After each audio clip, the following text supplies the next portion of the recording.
नमस्कार स्टूडेंट्स, मैं नकुल कुमारी और केमिस्ट्री एजुकेटर। स्टूडेंट, हमने जो कल बातें की थी पराशर के बारे में बातें की थी, पराशर दाब किसे कहते हैं। आज जो हम बातें करेंगे पराशर के प्रकार बताएंगे और विसरण दर के बारे में बात करेंगे। विसरण किसे कहते हैं, पराशर किसे कहते हैं, पराशर के प्रकार बताएंगे। और स्टूडेंट टाइम रहा तो हम वन टॉप के नियम को बताएंगे जो कि पराशर संबंधी, पराशर दाब संबंधी नियम है, बहुत ही इंपॉर्टेंट नियम है। स्टूडेंट, आज जो हम आगे क्लास पढ़ाने से पहले हम पीछे की जरा से थोड़ी थोड़ी बातें कर लें, क्योंकि ये जो नेक्स्ट क्लास है ये आपको तभी समझ में आ सकेगी जब आपने पिछली क्लास को अच्छे से समझा होगा, जाना होगा और रिवाइज किया होगा। जरा बातें करते हैं। स्टूडेंट, मैंने जो कल बताया था, मैंने जो बताया ये आपको पराशर दाब के बारे में बताया था कि पराशर दाब किसे कहते हैं और पराशर किसे कहते हैं। जरा रिवाइज कर लें।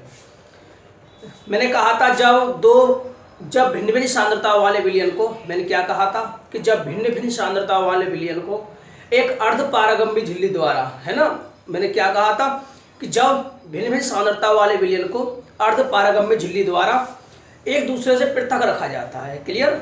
मैंने क्या कहा कि जब भिन्न भिन्न सांद्रता वाले विलयन को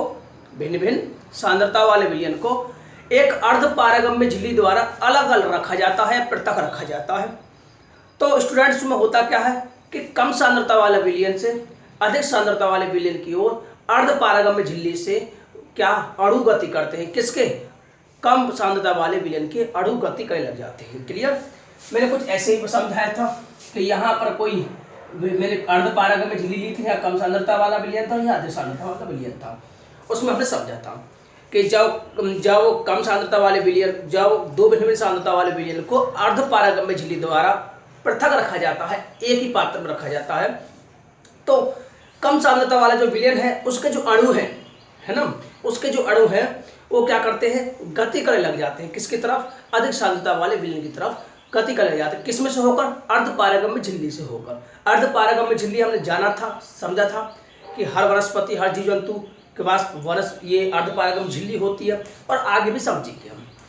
स्टूडेंट, अब जो अर्ध पारगम्य झिल्ली से जैसे ही प्रवाह होता है किसी कम सांद्रता वाले विलयन को, तो उसमें उस क्रिया को तो हम बोलते हैं पराशर। लेकिन इस क्रिया के विपरीत जितना अधिक सांद्रता वाला जो विलयन है उसे रोकने के लिए जो दाब डालता है उसे कहते हैं क्या? उसे कहते हैं पराशर दाब। क्लियर है? आपने समझा था, रिवाइज किया था। स्टूडेंट, आज हम बातें करते हैं पराशर के प्रकार। स्टूडेंट, पराशर दो प्रकार के होते हैं। कितने प्रकार के होते हैं? दो प्रकार के। मैंने कल भी जिक्र किया था और आज भी मैं इसके बारे में अध्ययन कराऊंगा। मैंने कहा था पराशर के बारे में बताऊंगा, पराशर के प्रकार के बारे में बताऊंगा। तो पराशर कितने प्रकार के होते हैं स्टूडेंट? दो प्रकार के होते हैं। सबसे पहले अंतःपराशर। सबसे पहले क्या है? अंतःपराशर। और दूसरा होता है बाह्य। जैसा कि नाम से ही मालूम पड़ गया कि अंत है मतलब अंदर की तरफ और बाह्य का मतलब बाहर की तरफ। तो नाम से ही मालूम हो रहा है कि यहाँ पराशर जो होगा वो अंदर की तरफ होगा और बाह्य पराशर का मतलब जो बाहर की तरफ होगा। क्लियर। तो उसमें मैं समझ सकता हूँ कि यहाँ तक कोई आपको दिक्कत नहीं होगी, रिवाइज किया होगा। और जब जरा बातें करते हैं स्टूडेंट, अंतःपराशर को जरा समझें। हम कहते हैं यदि किशमिश को जल में डालते हैं, किसको? किशमिश को हम जल में डालते हैं तो जल के अणु किशमिश के बाहरी पतय को छोड़कर, किशमिश की बाहरी पतय को छोड़कर किशमिश से प्रवेश कर जाते हैं। जरा समझे इसमें होता क्या है। अगर इसमें आपने ये समझ लिया तो फिर तो आपको समझ में आ जाएगा, आप लिख पाओगे, रिवाइज रट्टा मारने की जरूरत भी नहीं पड़ेगी आपको। जरा समझे स्टूडेंट, इसमें क्या है हमारे पास, मैंने मान लिया कोई ये क्या है, जल है, इसमें क्या डाली हुई है, मैंने सूखी किशमिश डाली हुई है। क्या डाली हुई है? सूखी किशमिश। आप जानते हो किशमिश किसे कहते हैं, ये क्या है? सूखी किशमिश है। क्लियर। स्टूडेंट, इसमें होता क्या है कि ये जो अणु है, ये क्या है, ये जो जल है, ये क्या है? कम सांद्रता वाला विलयन है। कौन है? कम सांद्रता वाला विलयन है। तो स्टूडेंट, इसमें होता क्या है कि यहाँ पर ये जल के अणु इस सतह में, इस सतह पर ये जो सतह होगी, इस किशमिश की जो सतह होगी, इस सतह को हम बोलते हैं, जो किशमिश की जो बाहरी सतह होती है उसको हम कहते हैं, क्या कहते हैं? अर्ध पारगम्य झिल्ली। क्योंकि इसके माध्यम से अंदर जल प्रवेश कर सकता है, उसे हम जल के अणु प्रवेश कर सकते हैं या कम सांद्रता वाले अणु प्रवेश कर सकते हैं, तो हम उसे कहते हैं अर्ध पारगम्य झिल्ली। क्लियर। तो बात समझ में आती होगी। स्टूडेंट, इसमें होता क्या है कि जो जल के अणु है इस पर क्या डालते हैं, इसके अंदर प्रवेश करने की कोशिश करते हैं। क्या करते हैं? प्रवेश करने की कोशिश करते हैं। यदि इसकी सतह पर क्या है, अर्ध पारगम्य झिल्ली है, तो 100% तो क्या होगा, जल के अणु जो हैं वो क्या करने लग जाते हैं, इसमें प्रवेश कर जाते हैं। किसमें से होकर? अर्ध पारगम्य झिल्ली में से होकर। क्लियर। मैंने क्या कहा था कि जल जो है शुद्ध अवस्था में है, इसमें कोई विलयन नहीं मिला हुआ, तो ये क्या है? कम सांद्रता का है। लेकिन किशमिश के अंदर जो है मेटेरियल जो भरा है जो मिठास है, जो किशमिश के अंदर भरा हुआ है, वो कैसा है, अधिक सांद्रता वाला विलयन है। बात समझ में आती है। मैंने कहा था जल के जो अणु है वो कैसे हैं, कम सांद्रता वाले हैं, और जो किशमिश के अंदर जो मटेरियल भरा है, जो जेली भरी हुई है, जो उसमें चाशनी टाइप जो भरी हुई है, जो गुड़ भरे हुए हैं, जो इंटरेस्ट या जो स्वाद भरा हुआ है, वो कैसा है, अधिक सांद्रता वाला विलयन है। उसमें क्या होता है कि कम सांद्रता वाले विलयन से अधिक सांद्रता वाले विलयन की ओर क्या करते हैं, गति करते हैं। जैसा मैंने फिगर में दिखाया है, इसमें जो अंगूर जो किशमिश है हमारे पास सूखी, उसमें क्या है, जल के अणु जो कम सांद्रता वाले अणु है वो अंदर प्रवेश कर जाते हैं। कहाँ प्रवेश कर जाते हैं, अंदर। और अंततः क्या होता है स्टूडेंट, जरा समझें कि अगर हम बातें करें थोड़ी देर बाद देखें तो ये जो अंगूर है, ये जो अंगूर है, ये किस टाइप क्या हो जाएगा, इसे समझें। ये जो अंगूर है, ये नेक्स्ट क्रिया के लिए दिखाया मैंने, ये जो साइन दिखाया है किसके लिए दिखाया है, नेक्स्ट क्रिया। ये जो अंगूर है ये क्या हो जाएगी, जल में प्रवेश कर जाने के कारण क्या हो जाएगी, पूर्णतः गोल हो जाएगी। जो सिकुड़ रही थी अब क्या हो जाएगी, मोटी हो जाएगी। क्लियर। ये जो क्या है, ये कम सांद्रता वाला विलयन है, यानी कम सांद्रता वाला कौन है, जल है। स्टूडेंट इसमें जल प्रवेश कर जाएगा तो ये जो अंगूर है कि जो ये जो किशमिश है वो क्या हो जाएगी, फूल जाएगी। ये क्या है, फूली हुई किशमिश, फूली हुई किशमिश। तो स्टूडेंट मुझे बताइए स्टूडेंट, इसमें जो प्राशन हो रहा है, जो प्रासनिक क्रिया हो रही है कि नहीं, प्रासनिक क्रिया हो रही है, क्योंकि इसमें एक विलयन कम सांद्रता वाले विलयन से अधिक सांद्रता वाले विलयन की ओर गति हो रही है। मुझे बताइए कि यह अंदर की तरफ हो रही है, बाहर की तरफ। तो स्टूडेंट ध्यान दें, इसमें क्या हो रही है, अंदर की तरफ प्रवेश कर रहा है। इसी कारण इसे क्या कहते हैं, अंतःप्राशन कहते हैं। क्लियर। स्टूडेंट अब बातें करते हैं बाह्य प्राशन की। क्लियर। तो बाह्य प्राशन में क्या होगा कि यदि अंगूर को हम डाइल्यूट या सांद्र चीनी या नमक के घोल में डाल दें, किसमें डाल दें, चीनी या नमक के घोल में डाल दें। क्लियर। हमारे पास स्टार्ट में क्या थी, ये अंगूर है, मान लीजिए क्या है, अंगूर है। क्लियर।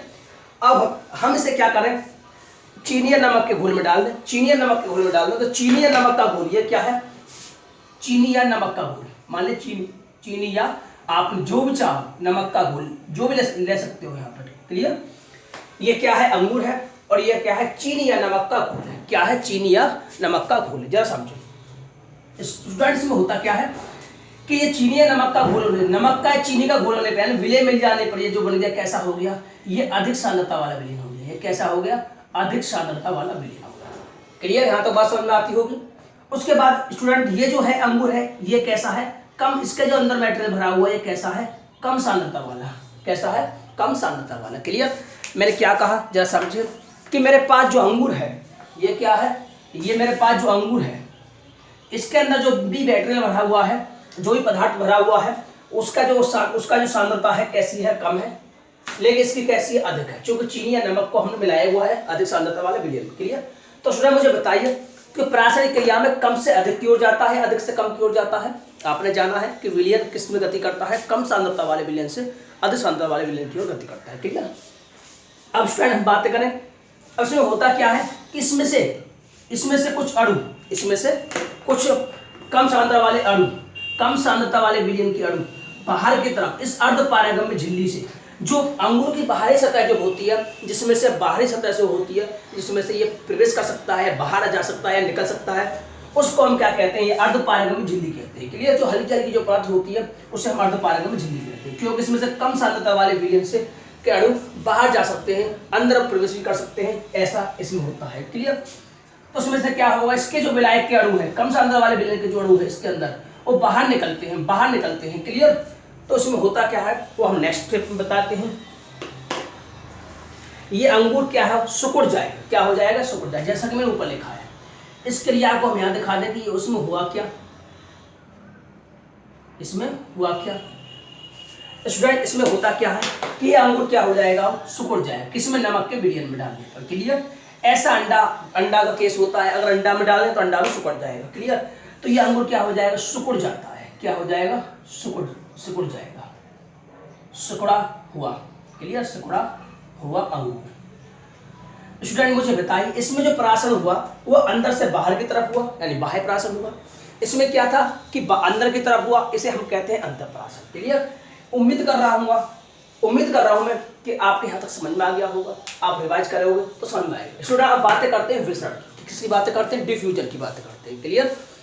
स्टूडेंट्स में होता क्या है, जरा वो समझें कि विसरण, डिफ्यूजन कहते हैं इंग्लिश में, किसी विलय को विलायक में घुलने पर विलायक कणों का अधिक सांद्रता, इसमें जस्ट उल्टा होता है स्टूडेंट्स, इसमें क्या था प्राशन में कि ये कम सांद्रता वाले विलयन से अधिक सांद्रता की ओर गति करते हैं, और इसमें क्या होता है, ये अधिक सांद्रता से कम सांद्रता वाले विलयन की ओर गति करते हैं। ध्यान रखना, ये पूछ लिया जाता है कि विसरण किसे कहते हैं या प्राशन और विसरण में अंतर क्या है, तो आप बता पाएंगे, मैं उम्मीद कर रहा हूं। तो ये अधिक सांद्रता वाले विलयन से किस में गति करते हैं, कम सांद्रता वाले विलयन की ओर गति करते हैं। कैसे करते हैं वो जरा समझाएंगे। इसमें क्या था कि ये कम सांद्रता वाले विलयन से अधिक सांद्रता वाले विलयन की ओर गति करते हैं, और इसमें क्या होता है विसरण में कि ये अधिक सांद्रता वाले विलयन से कम सांद्रता वाले विलयन की ओर गति। तो दोनों कैसे हुए, अपोजिट हुए, क्लियर, विपरीत हुए एक दूसरे के। अब मैं एग्जाम्पल की बात करूं, इसका जो एग्जाम्पल है, रंग का टुकड़ा जल में डालने पर थोड़ी ही देर में संपूर्ण विलयन रंगीन हो जाता है। आपने देखा होगा जब हम किसी विलयन में कोई रंग का टुकड़ा डालते हैं, क्या डालते हैं, रंग का टुकड़ा डालते हैं, तो थोड़ी देर बाद उसमें से जो रंग में से कुछ अदृश्य तरंगे, रंग में से जो तरंगे होती है, रंग में जो तरंगे होती हैं वो क्या करती हैं, विलयन की ओर गति करती हैं, जल की ओर चलने लगती हैं। जो रंग, हमने जो रंग का टुकड़ा डाला उसमें से रंगीन तरंगे से जल की ओर गति करती हैं, से जल की ओर गति करती हैं। तो आपने देखा होगा थोड़ी देर बाद विलयन कैसा हो जाता है, रंगीन हो जाता है। मैंने क्या कहा कि जब किसी जल में हम कोई रंग का टुकड़ा डालते हैं, किसका टुकड़ा डालते हैं, रंग का टुकड़ा डालते हैं। हम जल में जब रंग का टुकड़ा डालते हैं तो क्या होता है कि जो रंग के टुकड़े में से कुछ तरंगे, रंग के टुकड़े में से तरंगे निकलकर किसमें प्रवेश करती हैं, किसमें जाती हैं, से जल में प्रवेश करती है, और थोड़ी देर बाद विलयन का जो रंग हो जाता है कैसा हो जाता है, रंगीन हो जाता है। विलयन कैसा हो जाता है, रंगीन हो जाता है। तो वहां पर क्या हुआ था, जो रंग का टुकड़ा था वो कैसा है, अधिक सांद्रता वाला, और जो जल है वो कैसा है, कम सांद्रता वाला। तो वहां पर जो गति हुई वो अधिक सांद्रता से किसकी तरफ गति हुई है, कम सांद्रता की तरफ गति हुई है। तो इसे हम कहते हैं विसरण। क्लियर स्टूडेंट, इसके हम अंतर की बातें करते हैं। अंतर में बातें करें, प्राशन और विसरण में अंतर कोई बड़ी बात नहीं है। आपने अगर डेफिनेशन दोनों अच्छी समझी होंगी, एग्जाम पे समझे होंगे, तो आप लिख पाओगे। जरा समझो स्टूडेंट, इसमें प्राशन कम सांद्रता से अधिक सांद्रता की ओर होता है, मैंने अभी बताया था। इसमें अधिक सांद्रता से कम सांद्रता की ओर होता है, कोई प्रॉब्लम नहीं होगी यहाँ तक। इसमें हमने अर्धपारगम्य झिल्ली की आवश्यकता होती है, इसमें किसकी आवश्यकता होती है, अर्धपारगम्य झिल्ली की आवश्यकता होती है। लेकिन इस क्रिया में क्या मैंने कहा था अर्धपारगम्य झिल्ली, यही बोला था, नहीं बोला था ना। तो रंग के टुकड़े को हम इसमें डाल दें किसी जल के विलयन में, जल में, तो यह अपने आप क्या हो जाएगा, पूरे ही माध्यम में क्या हो जाएगा, फैल जाएगा, तरंगों के माध्यम से फैल जाएगा रंग। तो इसमें अर्धपारगम्य झिल्ली की आवश्यकता नहीं होती, इसमें होती है। इसमें विलायक के जो अणु होते हैं स्टूडेंट्स, वो क्या करते हैं, विलायक के अणु आपस में क्या करते हैं, विलायक के अणु प्रवेश करते हैं, प्रभाव करते हैं। ध्यान रखना, विलायक के अणुओं का क्या होता है, प्रभाव होता है। इसमें दोनों का प्रभाव होता है। इसमें किसका प्रभाव होता है, विलय के भी हो सकते हैं और विलायक के भी हो सकते हैं। क्लियर स्टूडेंट, बात करें, ये केवल विलयन में ही संभव है। जैसे हम इसमें बात करें कि अगर हमारे पास कोई रंगीन विलयन है, उसमें हम कोई गोली डाल दें जिसमें रंग नहीं है, कोई सफ़ेद गोली डाल दे तो गोली कैसी हो जाती है, रंगीन हो जाती है। तो विलायक से किस में जा रहा है, किस में गति हुई है, विलय में हुई है, उसमें गोली रंगीन हो गई। अब गोली रंगीन डाल दें और विलयन जल ले लें, तो अब वहाँ रंगीन गोली से किस में जो गति होगी, प्राशन किस में होगा, विसरण किस में होगा, जल में होगा। तो ये विलय विलायक दोनों में हो सकता है। चौथा पॉइंट है, ये केवल विलयन में ही संभव है। ये कौन में संभव है, विलयन में ही संभव है। प्राशन की जो क्रिया होती है केवल द्रव विलयन में भी होती है। ये द्रवों में भी हो सकती है, विलयन में भी हो सकती है, और गैसों में भी, सभी में होती है। विसरण जो होता है, डिफ्यूजन जो होता है, वो सभी में होता है। आपने देखा होगा गैसों में ज्यादा विसरण होता है, गैस जो विसती ज्यादा है। स्टूडेंट, बातें करते हैं वन टॉप का नियम, प्राशन संबंधी वन टॉप का नियम के बारे में समझेंगे। स्टूडेंट, ध्यान रखना, इस फॉर्मूले से संबंधित, इस नियम से संबंधित न्यूमेरिकल भी होते हैं, न्यूमेरिकल को भी समझेंगे। कल परसों में जो पढ़ा था हमने क्वथनांक उन्नयन, उसके भी न्यूमेरिकल आते हैं पेपर में। तो स्टूडेंट, इनके न्यूमेरिकल भी समझेंगे, न्यूमेरिकल भी आ सकते हैं पेपर में, जरा समझें। स्टूडेंट, वन टॉप का नियम को समझने से पहले हमें प्राशन दाब के बारे में जानकारी होनी चाहिए, जो कि आप सीख चुके हैं। स्टूडेंट, ध्यान दें, प्राशन दाब को हम यहाँ पे जो लिखते हैं, किससे लिखते हैं, पाई से। किससे लिखते हैं, पाई से। प्राशन दाब को हम किससे दिखाते हैं, दर्शाते हैं, पाई से। जरा समझे स्टूडेंट, यहाँ पर जो लिखा हुआ परिभाषा जो लिखी हुई है उसी के अकॉर्डिंग चलेंगे। इसमें कहा गया है किसी गैसीय मिश्रण में जो गैस के अणु जो कार्य करते हैं वही कार्य किसी भी विलयन में विलय के अणु करते हैं। तो गैस के अणु क्या करते हैं, आदर्श गैस समीकरण को पालन करते हैं, आदर्श गैस समीकरण का पालन करते हैं। जो आदर्श गैस समीकरण है P बराबर nRT, बिल्कुल उसी तरह हमारे विलयन में भी विलय के अणु क्या करते हैं, इसी प्रकार इस गैस समीकरण की तरह ही वैसे पालन करते हैं। जरा वो समझेंगे। फिर सेकंड परिभाषा लिखी हुई है, किसी विलयन में प्राशन दाब के मापने के लिए हम किसके आदर्श गैस समीकरण को भी लागू कर सकते हैं। जरा समझिए स्टूडेंट, कल हमने सीखा था हमने कुछ ऐसे टाइप कुछ फिगर्स बनाए थे, उसमें सीखा था कि अर्ध पारगम्य झिल्ली में से होकर कम सांद्रता वाला विलयन अधिक सांद्रता वाले विलयन की ओर गति करता है, तो वो समझाता हूँ। स्टूडेंट मुझे बताइए, यहाँ पर हम जो प्रूव करेंगे सबसे पहले इस नियम के बारे में समझें। स्टूडेंट कल हमने जो सीखा था पराशर दाब किससे प्रदर्शित करते हैं, पाई से। पाई जो समानुपाती होता है किसके समानुपाती होता है, जरा समझें। स्टूडेंट ध्यान रखना, ये क्या है कम सांद्रता का और ये क्या है अधिक सांद्रता का है। क्लियर स्टूडेंट, द्रव जो बहता है वो क्या बहता है पराशर दाब में, कम सांद्रता से अधिक सांद्रता की ओर विलयन की ओर गति करता है, ये आपने समझा था। स्टूडेंट हम ये जानते हैं कि कम सांद्रता वाले विलयन से अधिक सांद्रता वाले विलयन में की ओर गति होती है रासायनिक क्रिया में। यदि हम इसकी सांद्रता बढ़ा दी जाए, यदि हम इसकी सांद्रता बढ़ा दें, अधिक सांद्रता वाले विलयन की सांद्रता को बढ़ा दें, तो रासायनिक क्रिया कम होगी या तेज होगी, बताइए। तो रासायनिक जो क्रिया कैसी होगी, अधिक होगी। जितना सांद्रताओं में अंतर होगा, ध्यान रखना, जितना सांद्रता में अंतर होता है रासायनिक क्रिया उतनी ही तेजी से होती है। यदि दोनों में सांद्रता दोनों की समान हो तो रासायनिक क्रिया बिल्कुल नहीं होती, जो कि मेरा नेक्स्ट टॉपिक है, रासायनिक विलयन समझाऊंगा। तो ध्यान रखना, जितना सांद्रताओं में अंतर होगा रासायनिक क्रिया उतनी ही अधिक होती है। क्लियर, तो स्टूडेंट ध्यान दें। तो मुझे ये बताइए किसके समानुपाती होगा, सांद्रता के समानुपाती होगा। किसके समानुपाती होगा, सांद्रता। सांद्रता कहते हैं कंसंट्रेशन, इंग्लिश में क्या कहते हैं, कंसंट्रेशन। तो इसलिए किससे लिखेंगे, सी से। तो ध्यान रखना, पराशर दाब उतना ही अधिक होगा जितना की सांद्रता अधिक होगी। क्लियर, जरा फिर समझे। जितना अगर हम विलयन के सांद्रताओं में अंतर करते हैं, विलयन की सांद्रता में जितना अधिक अंतर होगा, एक कम सांद्रता का विलयन, एक अधिक सांद्रता का विलयन, तो रासायनिक क्रिया बहुत तेजी से होगी। उस क्रिया को रोकने के लिए अधिक सांद्रता वाला विलयन को अधिक दाब लगाना पड़ेगा। तो अधिक दाब लगाना पड़ेगा, इसका मतलब वाष्प दाब को, जो पराशर दाब है वो किसके समानुपाती होगा, मूलर सांद्रता के समानुपाती होगा। कि आपने कितना सांद्रण किया हुआ, अधिक सांद्रता में अंतर है या कम सांद्रता का अंतर है, तो हमें पराशर दाब उतना ही लगाना पड़ेगा। क्लियर, यदि आप अधिक सांद्रता में अंतर अधिक हो, कम सांद्रता वाले विलयन और अधिक सांद्रता वाले विलयन में अंतर अधिक हो, तो दाब हमें क्या करना पड़ेगा, अधिक लगाना पड़ेगा। पराशर जो दाब होगा वो कैसा होगा, अधिक होगा। अधिक सांद्रता वाले विलयन को पराशर दाब अधिक लगाना पड़ेगा। क्लियर, सेकंड बात आती है स्टूडेंट कि पराशर दाब किसके समानुपाती होगा, टेम्परेचर पे। क्यों, जरा समझे। स्टूडेंट ध्यान दे, यदि हम टेम्परेचर को बढ़ा दें, क्या बढ़ा दें, टेम्परेचर की, तो टेम्परेचर को बढ़ा देने पर इसके जो अणु है, कम सांद्रता वाले विलयन के जो अणु है, कम सांद्रता वाले विलयन की जो अणु है, इनको अधिक गतिज ऊर्जा प्राप्त हो जाएगी। मैंने क्या कहा, यदि हम कम सांद्रता वाले विलयन के तापमान बढ़ा दें तो क्या होगा कि जो कम सांद्रता वाले विलयन के जो अणु है उनको अधिक गतिज ऊर्जा मिल जाने के कारण पूरे सिस्टम की गतिज ऊर्जा बढ़ जाएगी। गतिज ऊर्जा बढ़ जाने से क्या होगा, इसमें जो अणुओं का प्रभाव क्या होगा, तेजी से होने लगेगा। जो तेजी से होने लगेगा तो उसे रोकने के लिए जो अधिक सांद्रता वाला विलयन है उसे अधिक दाब की आवश्यकता होगी। तो अधिक दाब की आवश्यकता होगी, इसका मतलब है टेम्परेचर बढ़ने पर पराशर दाब भी क्या होता है, बढ़ता है। जब समझे, फिर दोबारा समझे कि यदि हम इसे गर्म कर दें, तापमान वृद्धि कर दें, तो उसके जो अणुओं की गति ऊर्जा में वृद्धि हो जाती है। अणुओं की गति ऊर्जा में क्या हो जाती है, वृद्धि हो जाती है। अणुओं की गति ऊर्जा में वृद्धि होने से रासायनिक क्रिया बहुत तेजी से होगी। उसे रोकने के लिए अधिक सांद्रता वाले विलयन को अधिक दाब लगाना पड़ेगा। तो हमें यह समझ में आती है कि जो पराशर दाब है दो चीज पर डिपेंड करता है, किस पर, कि आपने अधिक सांद्रता वाले और कम सांद्रता विलयन में कितना अंतर रखा है। जितना अधिक सांद्रता में अंतर होगा पराशर दाब उतना ही अधिक होगा, और तापमान जितना अधिक होगा पराशर दाब उतना ही अधिक होगा। क्लियर, तो सेकंड जो बात है, फर्स्ट और सेकंड बात है, इन दोनों को मिलाकर हम ये कह सकते हैं कि पाई जो है, जो पराशर दाब है, वो दोनों पर डिपेंड करता है, सी और टी पर। क्लियर, किस पर, सी और टी पर, जहां सी क्या है, सांद्रता है, विलयन की सांद्रता, विलयन की मूलर सांद्रता, मूलर सांद्रता। आपने जाना है सी बराबर क्या होता है, सांद्रता मूलर सांद्रता बराबर होती है विलय के मूल। विलय के लिए किससे लिखते हैं हम, बी से। तो विलय के मूल बट्टे आयतन किसमें, लीटर में। विलयन का आयतन किसमें, लीटर में। तो यहाँ पे सी का जो मान रखेंगे क्या होगा, एन बी बट्टे वी। विलय के मूल बट्टे विलयन का आयतन लीटर में। क्लियर, बात समझ में आती है। तब स्टूडेंट इस अनुपाती नियतांक को हटाने के लिए हमें अपनी तरफ से कोई ना कोई कांस्टेंट मानना पड़ता है। ये आपने सीखा है, केमिस्ट्री या फिजिक्स में भी सीखा है। अनुपाती नियतांक हटाने के लिए कोई ना कोई नियतांक नाम दे दिया मैंने, एस। क्या नाम दे दिया, एस। क्लियर, मैंने क्या माना है, एस। क्या है, नियतांक है। क्लियर, उसके बाद हमने स्टूडेंट पीछे क्या आया, सी टी।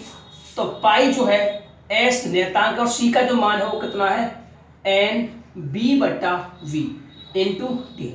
बात समझ में आती स्टूडेंट्स। तो इसकी मल्टीप्लाई करोगे तो क्या आ जाएगा, पाई वी बराबर ये आ जाएगा एन बी विलय के mole into S into T.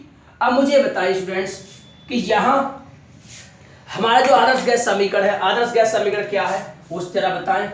आदर्श गैस समीकरण जो होता है वो होता है पीवी बराबर एन आर टी। क्लियर।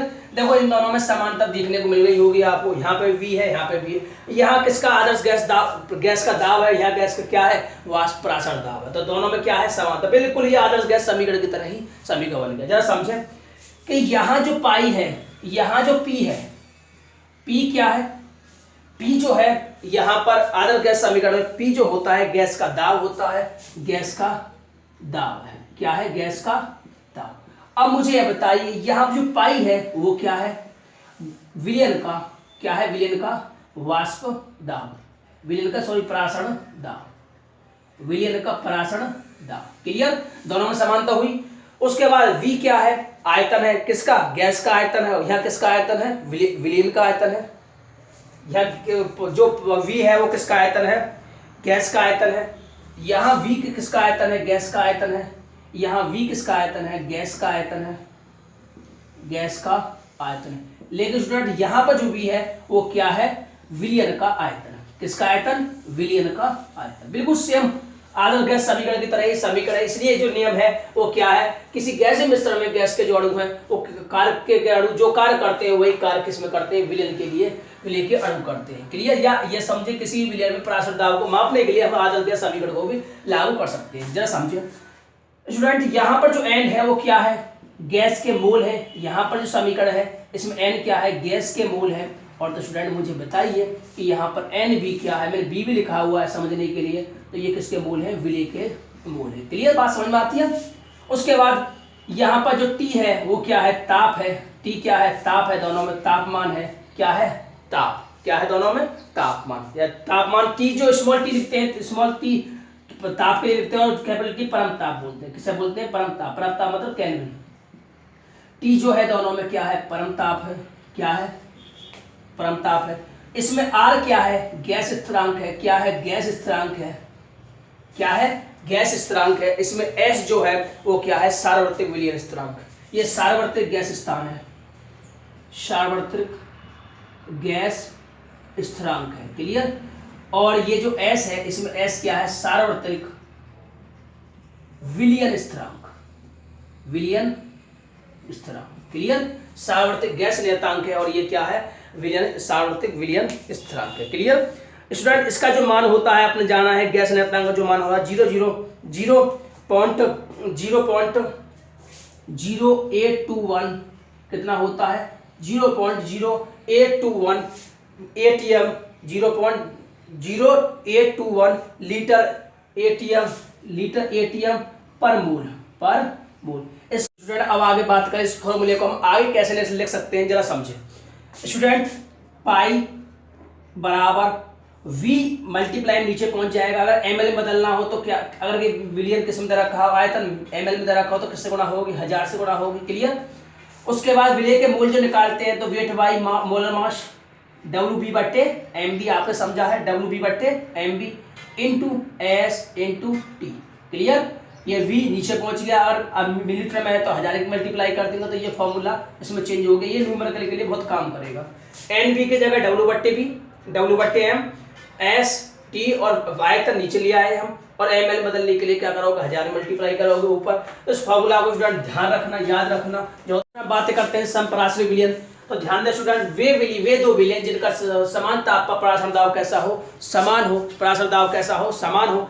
जरा समझे, या ये समझे कि वे दो विलयन जिन्हें अर्ध पारगम्य झिल्ली द्वारा मैं पृथक रख दूं या अलग रख दूं और पराशर बिल्कुल भी नहीं हो, तो वे दो विलयन क्या कहलाते हैं, आपस में क्या कहलाएंगे कि समपराशरी। यानी कहने से मतलब ये है कि दोनों विलयन में प्रभाव बिल्कुल ना हो अर्ध पारगम्य झिल्ली द्वारा। ऐसा तब होगा जब दोनों की सांद्रता कैसी हो, समान हो। Clear student. ध्यान दें, जब पराशर दाब कैसा होगा, जिनका समान हो, समान होने का मतलब है कि पराशर दाब पहले विलयन का मान लिया पाई 1 है और दूसरे का पाई 2 है। क्लियर। पाई 1 है और दूसरे का क्या है, पाई 2। जरा समझेंगे स्टूडेंट। समपराशरी के लिए फॉर्मूला बनाएं तो फॉर्मूला किस तरीका से बनेगा, जरा समझें। हम जानते हैं पाई 1 बराबर क्या होता है, CRT। क्या होता है, CRT या NBST। क्या होता है, NBST। तो पाई 1 बराबर क्या हो जाएगा, पाई 1 v, आयतन v1 लिया है पहले का मैंने, मोल NV, क्लियर, ये N1 क्या कह दिया, N1 इंटू ST, ये दोनों समान है, ध्यान रखना समान ताप है, ताप भी कैसा है, समान है, और स्थिरांक भी कैसा है, समान। सेकंड विलयन के लिए क्या होगा, पाई 2 volume 2 N2 into S into 2, clear. तो स्टूडेंट ध्यान दें, यहां हम पाई निकालेंगे, या ऐसे कर लें कि पाई 1 का जो मान है क्या होता है, N1